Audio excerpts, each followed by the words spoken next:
মিষ্টি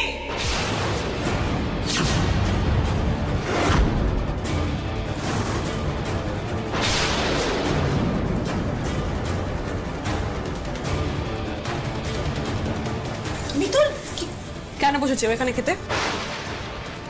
ওর এখানে বসে খাওয়া বারণ তোমরা জানো না? তুই যে কি করলে? এটা সবে খেতে বসেছিল, শান্তিতে দুমুটো খেতেও দিলে না। তুই কি মানুষ?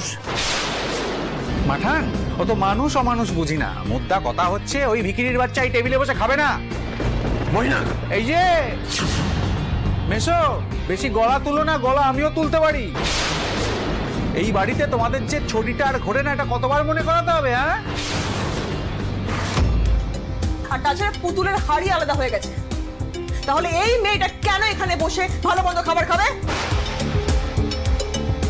এক্স্যাক্টলি, আস্তাকুরের বাচ্চা আস্তাকুর থেকেই কুটে খাবে। মইনাক, তুমি দিন দিন পশুর থেকেও অধম হয়ে যাচ্ছ। শোনো, তোমরা অমানুষ হতে পারো, কিন্তু আমি, মাঠান বা দাদা ভাই, আমরা তো অমানুষ নই। দরকার হলে আমাদের খাবার থেকে ওকে আমরা খেতে দেবো। বাবা, তাহলে তোমাদের ভাগের খাবারটা বন্ধ করে দিচ্ছে কি বলো মইনাক? হ্যাঁ, সেই ক্ষমতা কিন্তু আমার আছে, ছোট মাঠান দিয়েছেন। তুল, তোর কি কর্মফলেরও ভয় নেই? তুই একটা বাচ্চার মা, একটা বাচ্চার মা হয়ে আর একটা বাচ্চার মুখ থেকে খাবার কেড়ে নিচ্ছ।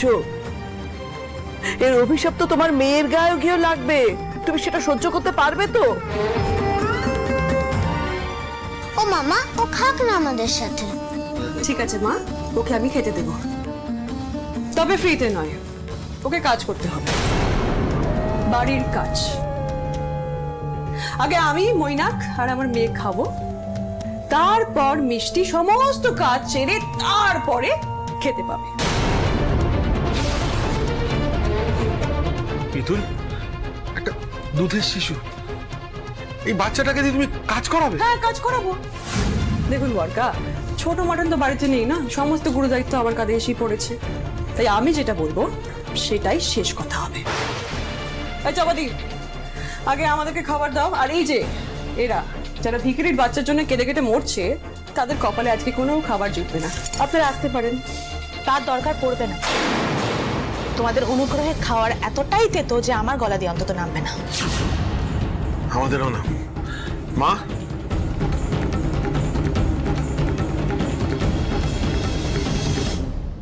কি রে, যা, দাঁড়িয়ে আছিস কেন? যা যা, খাবি? তাহলে আমাদের খাওয়া হয়ে গেলে সমস্ত একটু বাসন মাজবি, তারপর তুই খেতে পাবি। আমি সব বাসন মেজে দেব, বাড়ির সব কাজ করে দেব, কিন্তু আমার জন্য এই বাড়ির সবাইকে কষ্ট দিও না গো। চাপাতি, বাসন মাজা হয়ে গেলে ভালো করে দেখে নেবে তো ভালো করে মেজেছি কিনা, না হলে কিন্তু খাবার জুটবে না। ভালো করে মাজলে তারপরে খাবার পাবে। আমাদের খাবার দাও। চল বসে। এসো এসো বাবা, দাঁড়াও। এসো, টিস্যু দাও। অনেক দেরি হয়ে গেছে। চল চল চল, বস বস।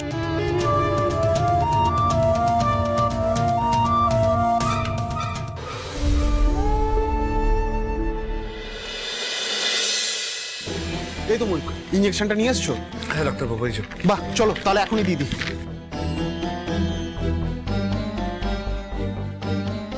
কি পুতুল কোথায় গেল? পুতুল কোথায় গেল ডাক্তার বাবু? পুতুল, আপনারা কেউ দেখেননি একটা পেশেন্ট কি করে এখান থেকে গায়েব হয়ে যেতে পারে? কি হলো ডাক্তার বাবু, বলুন না। আরে এত বড় একটা অপারেশন হয়েছে, একা একা বেড থেকে এইভাবে নেমে কেউ যেতে পারে? তাহলে গেল কোথায়?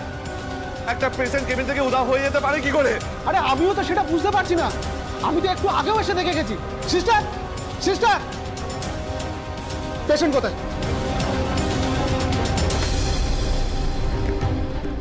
তবে কি পুতুল বেরিয়েছে? না না, ওর তো শরীর ভালো নেই। এই শরীরে কোথায় গেল? আয়, চল চল চল চল চল। এই দেখো, বেসিনে ডাই করে একটু বাসন পড়ে আছে, এগুলো কে মাজবে? তোমাকে তো মাজতে হবে না মিষ্টি? মাজো মাজো মাজো। এই সব বাসনে আমাকে মাজতে হবে গো? হ্যাঁ গো, তোমাকে সব মাজতে হবে। কেন, তোমার কি হাত ক্ষয়ে যাবে? লাটের বার দেখো, মাছ দাঁড়িয়ে আছে। না, মিষ্টি বাসন মাজবে না। মাজবে না বলছে? কেন মাজবে না? হ্যাঁ, পুতুল তো এখন নেই, কাজগুলো কে করবে? পুতুলের বদলি দিতে ওকেই কাজগুলো করতে হবে না? মিতুল, তুমি কোন সাহসে এত হুকুম জারি করছো বলো তো? লে ছোট মা, বলছি স্মৃতিশক্তির জন্য একটু ব্রাহ্মী সাক্ষাৎ।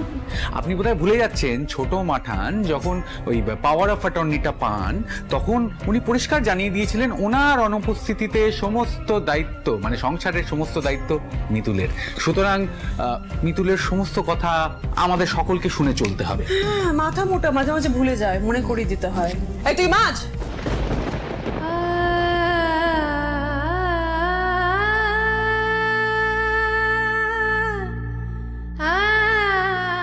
কাজ শেষ করে কিন্তু খেতে পাবি, হ্যাঁ মনে রাখবি।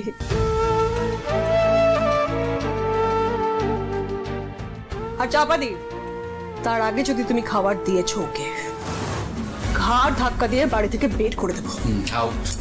মিতুল, মিতুল, মিতুল, আমাকে কয়েকটা বাসন মাজতে দাও প্লিজ। মিতুল প্লিজ। মিতুল, আরে সামনে ধ্যান ধ্যান করবেন না তো, ছোট লোক লাস্ট হতে হচ্ছে। চলে যান থেকে, যাই ভালো লাগছে, নিজের কথা বলতেই বেকার। মাজবেন না?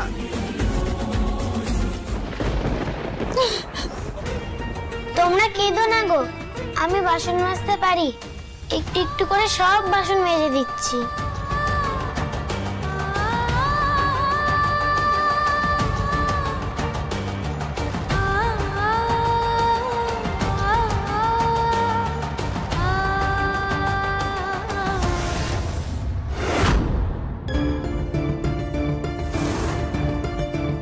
এ কি, তুই এখানে এলি কেন? তোকে আমি একা একা মোটেই বাসন মাজতে দেবো না। আমাকে দে, মা এসে পড়ার আগেই আমি কয়েকটা ধুয়ে দিই, তাহলে বাসনগুলো তাড়াতাড়ি মাজা হয়ে যাবে, তাহলে তুইও তাড়াতাড়ি খেতে পারবি। তোর তো খুব খিদেও পেয়েছে, তাই না? না রে, তুই করিস না। তোকে যদি বাসন মাজতে দেখে তাহলে ওরা যে তোকে খুব বকাবকি করবে।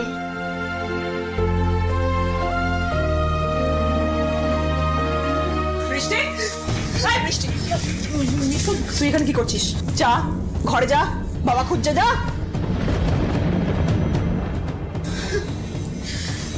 কি রে, এই কটা বাসন এখনো মাজা হয়নি?